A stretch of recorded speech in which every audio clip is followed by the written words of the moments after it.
नमस्कार, मैं हूं नीरज शर्मा और आप देख रहे हैं न्यूज ड्रम लाइव। दोस्तों, आप सबको मालूम होगा कि किस तरीके से नरेंद्र मोदी और बीजेपी गवर्नमेंट को सेंटर में हराने के लिए अपोजिशन पार्टीज इकट्ठा होने की कोशिश कर रही हैं। कई लोग कहते हैं कि शायद ये रियलिटी हो पाएगी, कई लोग कहते हैं नहीं हो पाएगी। उस बीच राज्यसभा में ऑर्डिनेंस को बिल ना बनने देने के लिए भी लामबंदी चालू हो गई है। कुछ पेच इसमें फंसा है। हमारे साथ इस मुद्दे पे बात करने के लिए हमारे वरिष्ठ सहयोगी शेखर अय्यर जी, औरंगजेब नक्शबंदी और विवेक गुप्ता हैं साथ में। सबसे पहले हम औरंगजेब नक्शबंदी के पास चलेंगे। औरंगजेब, आपके पास इस मुद्दे पे क्या ताजा जानकारी है? नहीं, देखिए इसमें जैसे कल से हम देख रहे हैं, पहले कांग्रेस की तरफ से एक सोर्स बेस्ड, कांग्रेस की तरफ मीडिया में सोर्स बेस्ड स्टोरी चली जिसमें कहा गया कि कांग्रेस पार्टी दिल्ली सरकार के आम आदमी पार्टी को इस पर सपोर्ट करेगी। लेकिन उसके तुरंत बाद जो जनरल सेक्रेटरी इंचार्ज हैं केसी वेणुगोपाल, उन्होंने क्लैरिफाई किया। उन्होंने कहा कि पहले हम अपने स्टेट यूनिट से और लाइक माइंडेड पार्टी से कंसल्ट करेंगे, उसके बाद कोई फैसला लेंगे इस पर। तो कहीं ना कहीं ये लग रहा था कि जब वो स्टोरी चली कि सपोर्ट करे, तो कई जो कांग्रेस के कई गुट हैं, कई गुट मतलब इकाइयां जो है, स्टेट यूनिट्स है, पंजाब है, दिल्ली है, वो कहीं ना कहीं नाराज हुए थे। आज अजय माकन ने एक लंबा उसमें अपना ट्वीट किया है कि किस तरह से ये गलत होगा अगर हम इस ऑर्डिनेंस को सपोर्ट करेंगे। ये वही अजय माकन है जो 2020 में इतनी कोशिश कर रहे थे कि आम आदमी पार्टी के साथ समझौता हो जाए या 2019 में लोकसभा के लिए समझौता हो जाए। खासकर 19 में लोकसभा में जब वो 3 और 4 का फॉर्मूला दे रहे थे कि 4 पे आम आदमी पार्टी लड़े और 3 पे कांग्रेस, तो वो भी कन्वीनियंट रहे हैं हमेशा इसको लेकर आम आदमी पार्टी के साथ का एक रिश्ता की जो है उसके साथ कैसे रखना चाहिए, कैसे नहीं रखना चाहिए। तो बट मुद्दे की बात यह है कि कल जब ये आया, कांग्रेस ने अभी तक ये तय नहीं किया है कि क्या वो ऑर्डिनेंस को सपोर्ट करेंगे या नहीं करेंगे। देखिए तो उसमें वो कई चीजें उसमें कंसल्ट करेंगे, जबकि बाकी जो अपोजिशन पार्टीज हैं, जैसे नीतीश कुमार मिले हैं कल अरविंद केजरीवाल से, तो उन्होंने कहा कि हम आपके साथ खड़े हैं इस मुद्दे पे। ये सीधा सीधा कन्फ्रंटेशन के उसमें आए हैं, जुडिशरी से कन्फ्रंट कर रहे हैं, कन्फ्रंटेशन कर रहे हैं, आपके साथ कर रहे हैं।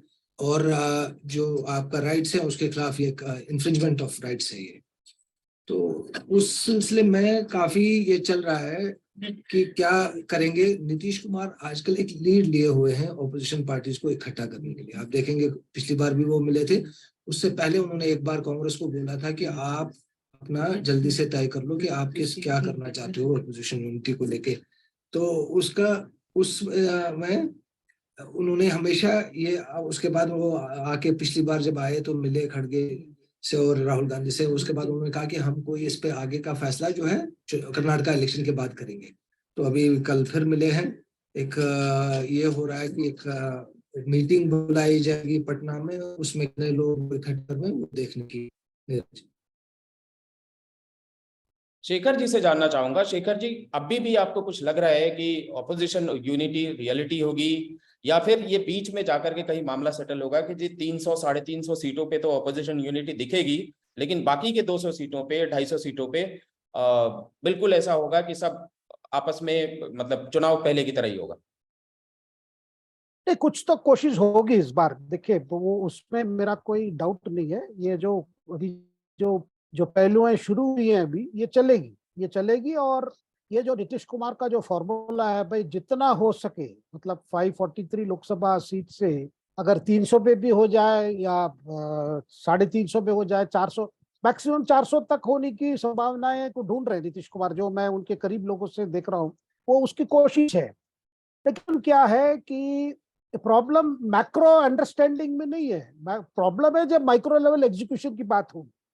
देखिए क्या इसमें कौन अकोमोडेट करेगा नहीं करेगा, क्योंकि बड़े बड़े स्टेट्स में कांग्रेस वर्सेस डायरेक्ट बीजेपी है, वहां प्रॉब्लम नहीं है, क्योंकि कांग्रेस को वहां मुकाबला करने के लिए भी कोई इन लोग कोई नहीं है वहां पे। तो बड़े स्टेट्स है, मध्य प्रदेश, छत्तीसगढ़, राजस्थान, आप उत्तर प्रदेश, या उत्तर प्रदेश में भी अखिलेश यादव वही मेन फाइटर है वहां पे। तो वो तो अभी से ही कांग्रेस को ज्यादा कुछ वेटेज नहीं दे रहे। लेकिन सवाल आएगा उन राज्यों में, जैसे महाराष्ट्र, सवाल आएगा फिर जैसे जैसे आंध्र प्रदेश का भी सवाल आएगा, भाई चंद्रबाबू के नाथ पिछली बार थे, इस बार चंद्रबाबू नायडू ज्यादातर एनडीए, किसी तरह एनडीए में आने के लिए कोशिश कर रहे हैं।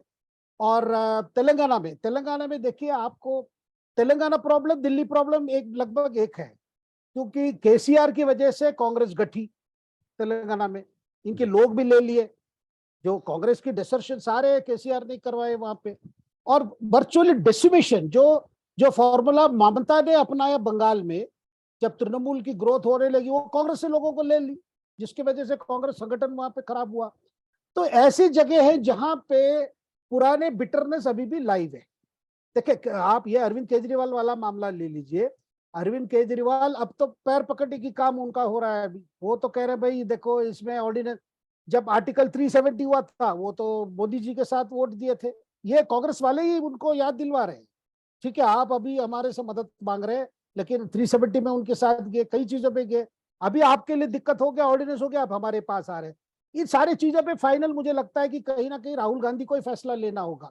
और अजय माखन ने आज जिस तरह एक मतलब बड़ा ट्वीट है, मैं मानता हूँ सबसे बड़ा ट्वीट आज उन्हीं का है, जिसमें कई कारण उन्होंने मतलब लीगल कारण और पॉलिटिकल कारण इस तरह डिवाइड करके लिखा है कि भाई देखो, ये तो सुप्रीम कोर्ट के जजमेंट ही स्कोप था, जैसे आप एलजी पावर की पूरा क्लियर कर देंगे एक सेंट्रल लॉ में, फिर वही लागू हो जाएगा। तो ये सारी चीजें होंगी, because acceptability of Kejriwal in this grouping, खास करके कांग्रेस की तरफ से कई रिजर्वेशंस होंगी, तो ऐसे उनको नहीं लेंगे, क्योंकि ठीक है आपको ऑर्डिनेंस को तो सपोर्ट दे देंगे, बाद में क्या, बाद में आप हमें क्या मदद करोगे? क्या दिल्ली में जो 7 लोकसभा सीट है उसमें क्या कांग्रेस के लिए कुछ छोड़ोगे? तो ये सारी चीजें वो ही will not be able to accommodate. So ये प्रॉब्लम है। और दूसरी बात मैं बताना चाहता हूँ नीरज जी, जो बेंगलुरु में जो कांतीवरा स्टेडियम में जो स्वेरिंग इन हुआ, उस स्टेडियम में क्या हुआ था, अरेंजमेंट्स देखिए, ये कमल हासन आगे वहां पे स्टेज पे आगे, जैसे कमल हासन आए, कमल हासन को फ्रंट रो में बिठा दिया। अच्छा, कमल हासन लगे हुए हैं कि अपने जो पार्टी है मक्कल नीति मय्यम करके, वो अभी कांग्रेस में भी शामिल करना चाहते हैं, भाई उनको एक सीट मिल जाए तो ठीक है, एक लोकसभा सीट। पिछले तमिलनाडु असेंबली चुनाव में खुद लड़े थे, कोयम्बतूर से हार गए थे। अच्छा, स्टालिन को पीछे बिठाया गया, स्टालिन पीछे सेकेंड रो में बैठे थे। ये डीएमके को पसंद नहीं होगा कि आप करुणानिधि, मतलब आप कमल हासन को एंटरटेन कर रहे हो। तो जैसे ये अपना, क्योंकि करुणानिधि, ये अपने सॉरी बार बार मैं करुणानिधि कह रहा हूँ, कमल हासन का रिलेशन इनका साथ क्या, अपना राहुल गांधी के साथ बहुत अच्छा रिलेशन है, भारत जोड़ो यात्रा में भी शामिल हुए थे। और अभी बात हो रही है भाई किसी तरह वो कांग्रेस में ही इज वेरी रेडी, या मक्कल नीति मय्यम को ऐसे रखेंगे इसमें कांग्रेस टिकट में भी लड़ सकते हैं। But this will upset DMK. क्या डीएमके इसको स्वीकार करेगा? क्योंकि डीएमके अलायंस वहां पे, अच्छा वैसे ही वहां डीएमके के मर्जी पर ही चुनाव लड़ना है, टिकट लेना है और जीतना है। और डीएमके के अंदर वैसे ही लगता है भाई कांग्रेस, तमिलनाडु कांग्रेस क्या है, इतना सीट क्यों वेस्ट करना है, क्योंकि उनको पहले भी डर था, इस जब असेंबली चुनाव में भी यही डर था कि अब सीट दे दे, उस सीट पे ये हार जाए तो वो ऑपोजिशन जीत जाएगी या एडीएमके ले लेगा सीट। तो ये सारे बातें हैं, but definitely we are going to see an opposition unity, वो जोर पकड़ेगी, धूल पकड़ेगी, काफी आगे बढ़ेगी। और इसका कितना होगा, क्या होगा, ऑफ कोर्स प्रशांत किशोर जैसे नीतीश के बड़े करीब माने जाते थे, वो कह रहे कुछ नहीं होगा, ये जो काम पहले चंद्रबाबू नायडू करते थे 2019 में, यही काम आज नीतीश कर रहे, कुछ होना नहीं है। जब खुद अपने राज्य में कुछ फर्क नहीं पड़ रहा है, जब जेडीयू इतनी पुअर शेप में है, ये क्या फर्क पड़ेगा ये ऑपोजिशन यूनिटी बिहार जैसे राज्यों में? ये प्रशांत किशोर का है जी। इसमें एक ना पंजाब का कनेक्शन भी है, क्योंकि आम आदमी पार्टी के खास करके ये जो ऑर्डिनेंस वाले मुद्दे पे, ऑर्डिनेंस को बिल ना बनने दिया जाए और अरविंद केजरीवाल को नहीं बुलाया गया था, इन सब के पीछे एक पंजाब का बहुत बड़ा कनेक्शन है, वो है जलंधर का लोकसभा का उपचुनाव। हमारे साथ विवेक हैं चंडीगढ़ से, वो बता रहे हैं कि किस तरीके से ऑलरेडी कांग्रेस के अंदर विरोध चालू हो गया है कि किसी भी तरीके से पार्लियामेंट में आम आदमी पार्टी का साथ ना दिया जाए दिल्ली ऑर्डिनेंस को लेकर के। विवेक आप बताएं।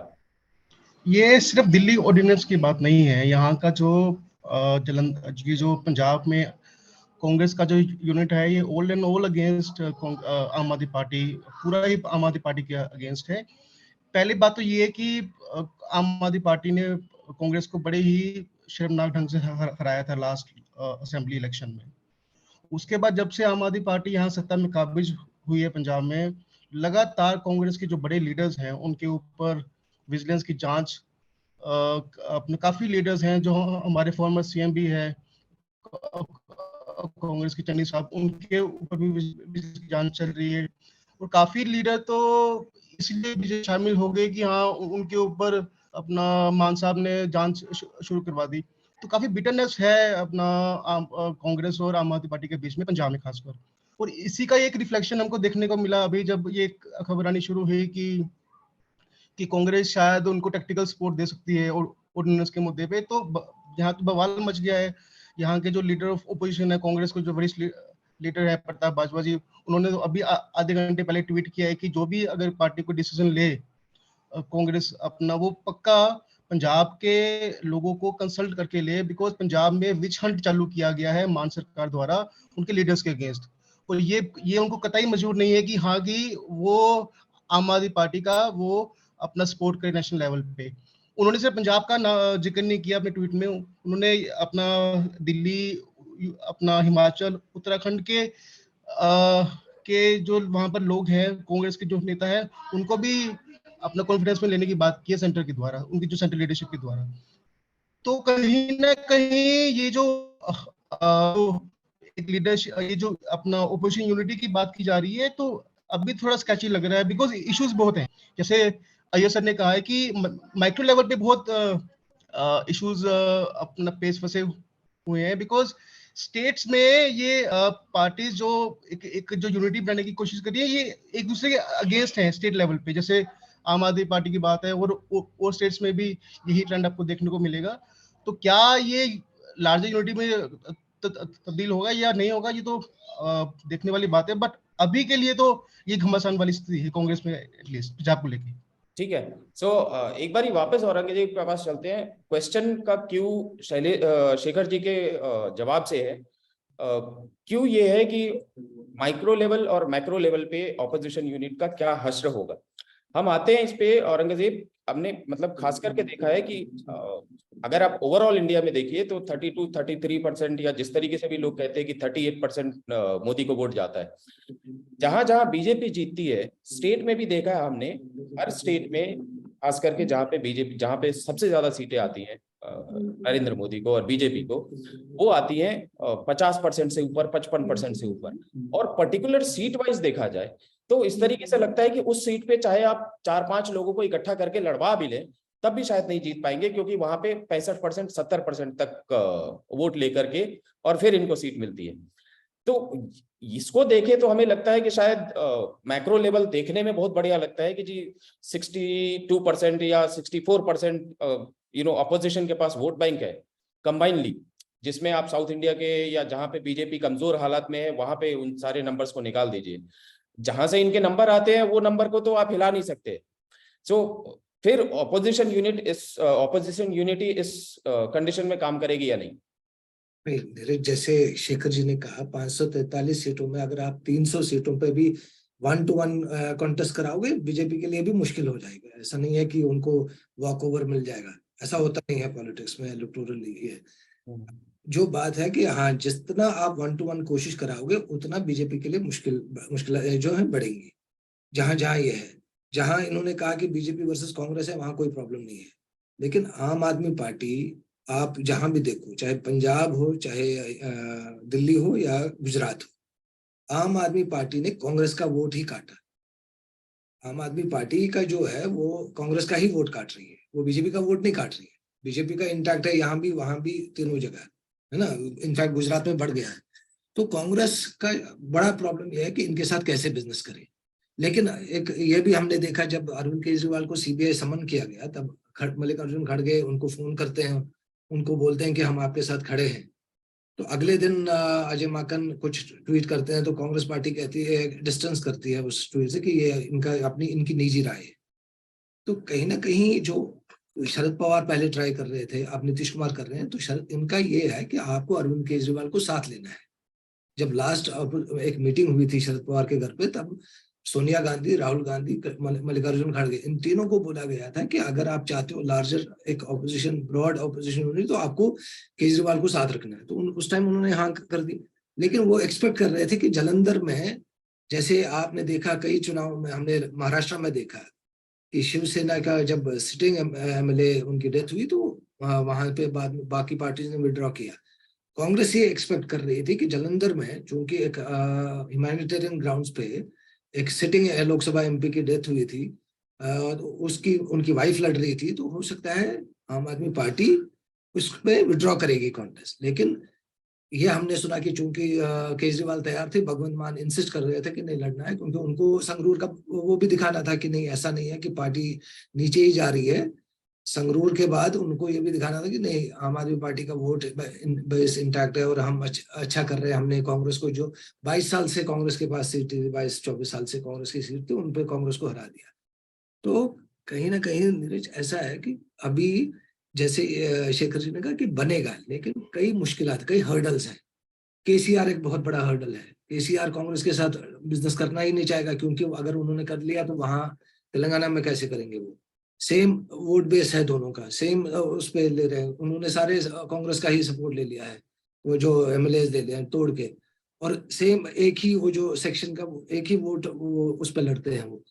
इसी तरह जगन मोहन रेड्डी, उनका वो कैसे आए, वो कांग्रेस से जिस तरह से निकले थे, वो कैसे वापस आएंगे। वो उनको लगा कि उनके मदर और उनको ह्यूमिलेट किया गया, तो वो कैसे वो करें। तो ये सारी जो है, कुछ इसमें दुश्वारियां रहेंगी, लेकिन बाय एंड लार्ज जो दिख रहा है कि एक ब्रॉड बेस्ड, मतलब ऑपोजिशन यूनिटी होने को मतलब हो सकती है, जिसमें डीएमके हो, जिसमें बाकी पार्टीज हो, जेडीयू, आरजेडी और ये सब हो सकती है। बट कुछ जगह उनकी मुश्किलातें हैं, वो उसमें वो जग जाहिर है। शेखर जी, हमने एक चीज देखा है कि आसानी से नहीं मानने वाले तो कई सारे लोग हैं, जिसमें केजरीवाल खुद है, केसीआर भी हैं, ममता बनर्जी भी हैं, बाकी सब लोग हैं। लेकिन जितनी बार नीतीश अब केजरीवाल से मिले हैं, शायद ही उतनी बार वो किसी और नेता से मिले। केजरीवाल के पीछे और केजरीवाल को इन्होंने इस पूरे मुद्दे की धुरी क्यों बना दी है? नहीं, ऐसा है कि देखिए, क्योंकि जब केजरीवाल पंजाब, जब आम आदमी पार्टी पंजाब जीती है, इसका मतलब वो केवल दिल्ली का लिमिटेड पार्टी नहीं है, उसका भी एक फुटप्रिंट बढ़ रहा है। तो शरद पवार का कहना है, नीतीश कुमार का भी कहना है, भाई आप उससे you have to forget the past. जैसे एनसीपी से जैसे एनसीपी बना, कांग्रेस से तोड़ के बना था। सोनिया गांधी को फॉरेन ओरिजिन को लेकर शरद पवार की रिजर्वेशन थी, बट फिर भी बना था। तो वैसे ही कांग्रेस को कहीं ना कहीं भी रिकंसाइल करना पड़ेगा। ठीक है, एक नया चुनौती आ गया है सामने, you have to counter the BJP, तो कई कुछ। लेकिन सवाल आता है कि गिव एंड टेक, जैसे अभी औरंगजेब जी कह रहे थे कि भाई कम से कम जालंधर में कुछ कंसेशन दे देते या कुछ करते, लेकिन वो कर नहीं पाए, क्योंकि योर कैडर्स जहां पे, जिस राज्य में आपने अभी पाए हैं, सत्ता पे है, कॉम्प्रोमाइज की नहीं होगी। तो मुझे लगता है कि चुनाव से पहले जितना, जिस पार्टी का कोई क्लैश ऑफ इंटरेस्ट नहीं है, देखिए सबसे बड़ी बात तो महाराष्ट्र में तो एक अलायंस भी है, एमवीए अलायंस भी है, लेकिन अलायंस के अंदर भी आप देखिए आज भी प्रॉब्लम आ रहे हैं। वो इसको लेकर आ रहा है, शिवसेना और कांग्रेस के बीच में, शरद पवार और कांग्रेस के बीच में, ये सारे भी प्रॉब्लम्स है। जहां ऑलरेडी एक अलायंस है उसको भी मजबूत करना होगा, वहां भी फ्रिक्शंस को दूर करनी होगी। तो ये सारे कई चीजें हैं और ये चलेगा। बट मुझे लगता है और जोर जब पकड़ेगा जब तीनों राज्यों की जो चुनाव होगी, यानी 5 चुनाव है, जैसे मध्य प्रदेश, छत्तीसगढ़, राजस्थान और तेलंगाना, और ये भी है मिजोरम भी है। मिजोरम तो उत्तर पूर्व है, उसका अलग पॉलिटिक्स है। लेकिन ये 4 राज्यों में क्या ट्रेंड बनता है, कांग्रेस की कितनी क्षमता बढ़ती है। अगर बढ़ेगी तो कांग्रेस के अंदर भी ये सोच आएगा, भाई देखो ठीक है ऑपोजिशन यूनिटी ठीक है, but then Congress will have to get a prime place. तो कांग्रेस पीछे नहीं हटेगी if does well in the states. तो कांग्रेस के अंदर भी एक नया जोश आ गया ऑलरेडी कर्नाटक के बाद, और भी आएगा अगर उनकी सफलता मिलती है। तो everything is going to depend. मुझे लगता है ठीक है, कोशिश चालू हो गया, ऊपर चालू हो गया, लेकिन एक बड़ा टेस्ट होगा ये इस साल के अंदर, मतलब अंत में जो चुनाव होंगे जी। उसके बाद कांग्रेस का भी एक क्या पोजीशन है, एक रियलिटी चेक हो जाएगा। क्या was Karnataka just one time wonder, और Karnataka was totally localised election, ये सारे सवाल का जवाब होगा। और बाकी पार्टीज भी देख रहे हैं इसको, वो भी देख रहे हैं कि भाई कांग्रेस का क्या है, कैसे है। और अंदर से अंदर ये प्रॉब्लम है, देखिए ममता हो या केसीआर हो या शरद पवार भी हो, ज्यादा कांग्रेस की जोश बढ़ जाएगी, they know that alliance will become difficult pre poll. अभी BJP wait and watch situation में है या कुछ ऑलरेडी रणनीति बनाना चालू कर चुकी है? देखिए कर्नाटका के जो परिणाम को लेकर जितने भी उनके अंदर जो एनालिसिस हुआ है, उनको लग रहा है कि we have lost the election, not Congress won the election. अपने कारण ज्यादा दिखाई दे रहा है, भाई हमने लोकल लीडरशिप में थोड़ा गड़बड़ कर दी, हमने सिलेक्शन ऑफ कैंडिडेट्स में गड़बड़ कर दी, और हमने थोड़ा लिंगायत फैक्टर को हमने we took it for granted कि लिंगायत वोट हमें छोड़ के नहीं जाएंगे। तो ये सारे एक चीज हो रही है, और उनको लग रहा है कि भाई कोर वोट हमारे साथ है, but the big huge floating vote जो है हमें छोड़ के चला गया। और दूसरी बात, उनको भी लग रहा है कि बीजेपी को करप्शन मुद्दे पे कॉम्प्रोमाइज नहीं करना चाहिए। ये भी चीजें भी आ रही है सामने, भाई करप्शन पे कहीं ना कहीं लगा कि जो सुशासन को लेकर आप ढोल पीट रहे हैं एवरीवेयर, और कर्नाटक में दिखाई नहीं पाए 5 साल, उसका ह्यूज कॉस्ट हुआ है, because people want BJP to perform, वही पहचान रखना चाहते हैं। तो जो रियलिटी वहां मिली कर्नाटका में, वो तो उनके फेवर में नहीं गया। तो बीजेपी का सोच है भाई करना है, और मुझे जो लग रहा है कि देखिए बीजेपी तो डेफिनेटली सीरियसली लेती है चुनाव को, हार को बहुत सीरियसली लेती है, जीत को तो बहुत ज्यादा बनाती है, लेकिन हार को भी सीरियसली लेती है। तो काफी इंट्रोस्पेक्शन हो रहा है, ऑलरेडी हो रहा है, और they have to draw lessons, I mean they will do lessons. But अभी फिलहाल फोकस शिफ्ट हो जाएगा मध्य प्रदेश, जो मैं मानता हूँ सबसे चैलेंजिंग है बीजेपी के लिए। उसके बाद है आपके छत्तीसगढ़, वहां भी चैलेंजेस है। और देखिए एक जो सबसे बड़ी दिक्कत जो प्राइम मिनिस्टर के लिए मैं देख रहा हूं, आप रेवडी कल्चर कुछ भी कहिए, ऑपोजिशन पार्टी को एक फॉर्मूला मिल गया, भाई आप कुछ प्रॉमिस कर दो, 2000 देंगे, 3000 इसमें देंगे, उसमें देंगे, उसमें देंगे, the voter will simply lap it up. Particularly उसका कारण है जो रूरल एरियाज में जो डिस्ट्रेस है, उस डिस्ट्रेस को बीजेपी आंसर नहीं कर पाई है। वहां पे इंफ्रास्ट्रक्चर, एयरपोर्ट, ये वो चलता नहीं है, क्योंकि आपने देखा होगा जितने जगह एयरपोर्ट इन्होंने शिलान्यास लगाए कर्नाटका में, वहां से बीजेपी हारी है, और शिवमोगा से लेकर काफी जगह पे।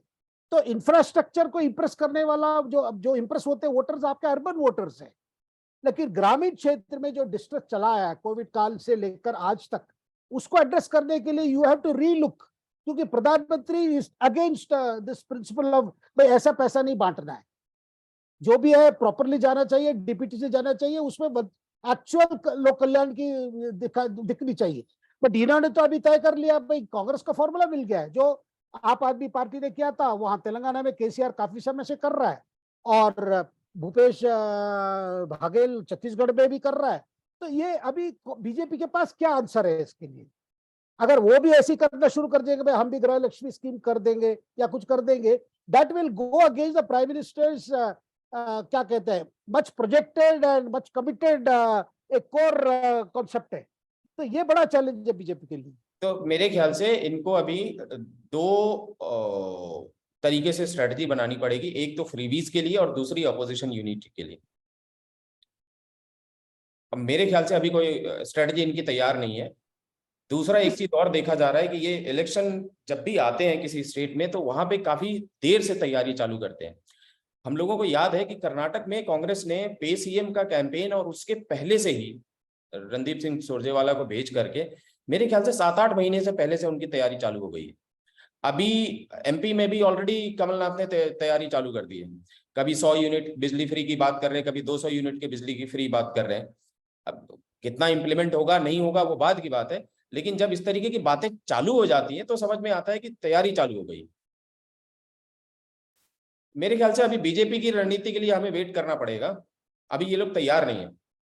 बिल्कुल, अभी मतलब ये शौक को पहले ऑब्जर्व कर रहे हैं कि करके कुछ करना पड़ेगा, लेकिन उसको भी एक आइडियोलॉजिकल गमछा भी पहनाना पड़ेगा ना, कि भाई बिकॉज दे कांट से भाई हम वही कर रहे हैं जो वो कर रहे हैं।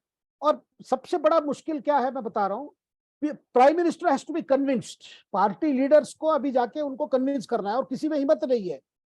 वो कह रहा है भाई कुछ नहीं है, अगर हम ये नहीं करेंगे तो हम हार जाएंगे। तो ये कैसे जाके बोले उनको, क्योंकि उनका कहना भाई ये करना ही पड़ेगा हमें और कोई तरीका नहीं है। If all parties are saying that तो हम क्या करें?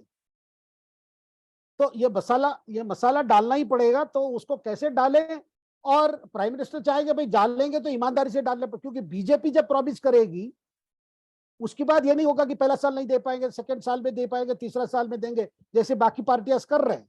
देखिए अभी कर्नाटका में ये जो 5 प्रोमिसेस तो लोग को राइडर्स आना शुरू हो गया है, क्योंकि 50,000 करोड़ का है टोटल बजट, उससे ज्यादा भी जा सकता है, 60,000 जा सकता है। अभी राइडर दे रहे हैं केवल बीपीएल के लिए, केवल इसके लिए, उसके लिए है। तो ये राइडर्स भी आएंगे, क्योंकि स्टेट फाइनेंसेस ऑफ हर राज्य सरकार का बड़ा नाजुक ये में है। देखिए आप जब तक मोदी जी वहां पे बीजेपी केंद्र में है तब तक तो आप ब्लेम करोगे, लेकिन ये अच्छा एक बार आप देना शुरू कर दो फिर बंद नहीं कर पाओगे।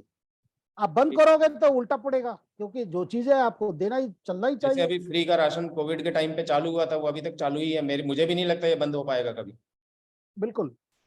देखिए औरंगजेब पंजाब भाई, इसमें एक मैं इसमें पॉइंट ऐड हाँ करना चाहूंगा। ये पंजाब में विवेक मुझे बता हाँ रहे थे कि जालंधर चुनाव में, इनफैक्ट इन्होंने एक आर्टिकल भी लिखा था, जालंधर चुनाव में फ्री बिजली, फ्री पावर का बहुत बड़ा हाथ था, जिसकी वजह से ये उपचुनाव जीत गए आम आदमी पार्टी। औरंगजेब भाई हैं, औरंगजेब भाई मुझे एक बात बस अभी इस वक्त ये समझनी है, आखिरी सवाल है आपसे, कि ऑपोजिशन यूनिटी के मामले पे वापस आते हुए कि चल किसकी रही है कांग्रेस में, किसकी बात सुनी जा रही है? कोई कंसोर्शियम ऑफ उनका लीडर्स है या फिर वैसा ही आला कमान चल रहा है? ये तो जग जाहिर है कि किसकी चल रही है, राहुल गांधी की चल रही है, और किसी की कैसे चलेगी। मल्लिकार्जुन खड़गे बेचारे अभी वो आए हैं, वो उनको थोपा गया है कुछ, वो बड़ी मुश्किल से मान गए। हमने देखा गहलोत जी नहीं माने ये ताज लेने को। तो चल तो राहुल गांधी की ही रही है, इसमें कोई शक नहीं, कोई बुराई नहीं है। नीरज, मैं एक चीज यहाँ कहना चाहता हूँ कि आप नीतीश कुमार को देखिए कि किस तरह से वो, आप देखिए नीतीश कुमार अभी अपने करियर के बहुत ही वीकेस्ट स्टेज पे है।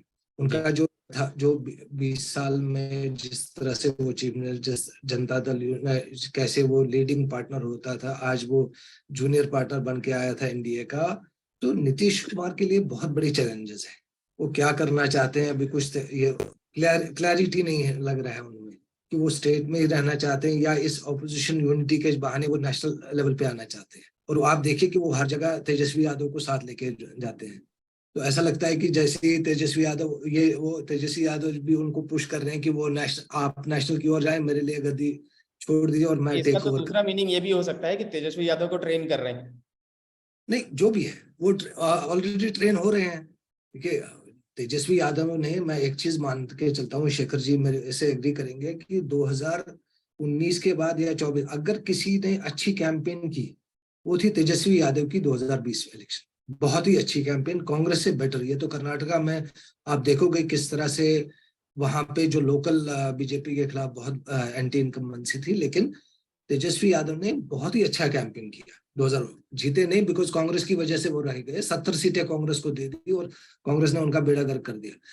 लेकिन ये आप देखिए कि नीतीश कुमार जो इस टाइम अपना वो सब कुछ लगा रहे हैं इसमें, लेकिन खुल के नहीं आ रहे कि क्या उनको प्रधानमंत्री कैंडिडेट बनना है, रखना है, नहीं रहना। वो कांग्रेस को ये करवा सकते हैं कि उनको तैयार कि मुझे डिक्लेयर करवा दो। हालांकि ये मैं जहां तक सुना हूँ, देखा भी हूँ, राहुल गांधी काफी इम्प्रेस्ड है नीतीश कुमार से, तो आज से नहीं बहुत सालों से ही वो उनकी गवर्नेंस को लेके हमेशा पॉजिटिव ही बोले हैं। और जब ये वापस, जब इन्होंने पलटी मारी, सेकंड पलटी मारी, पहले बीजेपी से इधर को आए फिर यहाँ से वापस गए, तब भी राहुल गांधी कुछ ज्यादा बोले नहीं इनके खिलाफ। तो कहीं ना कहीं जो नीतीश कुमार पे हमें वॉच करना है कि वो क्या करने जा रहे हैं।